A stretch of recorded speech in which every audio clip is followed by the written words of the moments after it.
Today's episode of The Naked Truth with Alicia New, I would call How to Have a Man in Your Life Without Having a Man in Your Life. In one of my interviews here on The Naked Truth a few weeks ago, Lisa Asbell jokingly said that I need to find a man to support this life I want to live. Well now, it would be a different world if I were one of those women who could recruit a sugar daddy.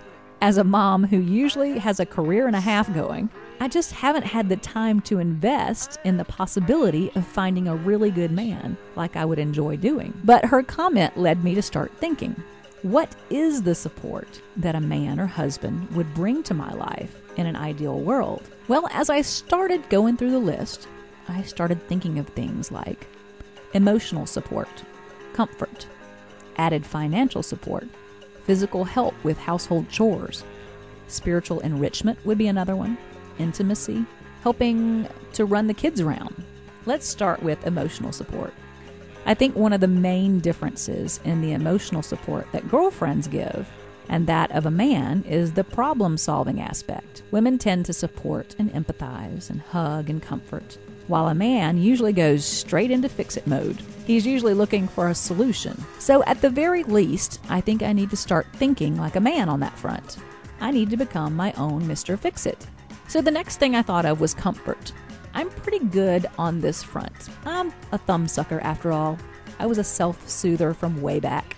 Call me queen of the bubble bath. Pandora radio, a relaxing beverage, and candles bring me a lot of peace usually at the end of a stressful day. Isn't it odd and somewhat frustrating that almost anything in life can either be helpful or hurtful depending on our ability to balance that thing in our lives? I mean, medicines can be very helpful in life if we don't overdo it and abuse them. Then they can be extremely harmful and addictive. Food also is a necessary and pleasurable part of life until we lose our ability to control it, and then that also can become quite harmful. Just about anything, alcohol, sex, modern technology, and many other potentially good medicines in life. If we don't treat those things with a certain respect and coinciding balance, they can turn to destructive forces rather than useful tools. So, I'm making a mental check right here on comfort. I think we all have to work very hard to keep this aspect of the human nature in check. So back to my list, the next item was added financial support. I've worked out getting this show syndicated, which is a potential source of added income. So that potential is there for the future. I've been working the municipal environmental consultant angle as well, and this can be very situationally lucrative should I get some of the large accounts on a regular basis that I'm building up within this consultant firm. I've interviewed for a great full-time job I really hope I get, so, say a little prayer for me if you would. So next on my list was physical help with household chores. Ew, I said it out loud. I hate doing housework.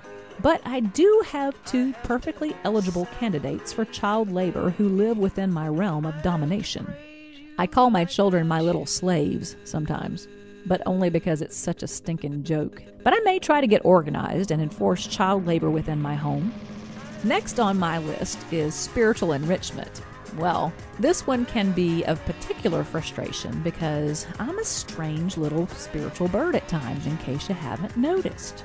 I probably need to look at this area very closely and decide what I think spiritual growth should look like in my particular life, and then find the enrichment to coincide with those areas that need work. Developing an interest in spiritual things would probably be step one.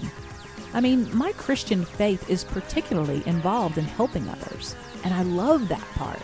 The next two that are on my list that I came up with were intimacy and help running kids around. Well, one of those can only be filled by the man God has for me out there somewhere. Until he arrives, I'm relegated to a good pack of batteries and a fancy shower head. And as for the help with the kids thingy, well, I'm thinking my friends are being underutilized in my life. So be warned, all of you friends out there, you frenemies and casual acquaintances I may meet on the street. I have my eye on you. Your day to haul my kids to Boy Scouts may be just around the corner. Play practice pickup may have your name written all over it. So buck up, young ones, and get your priorities right. It's your turn to help me. Finally, the conversation takes a turn for the best.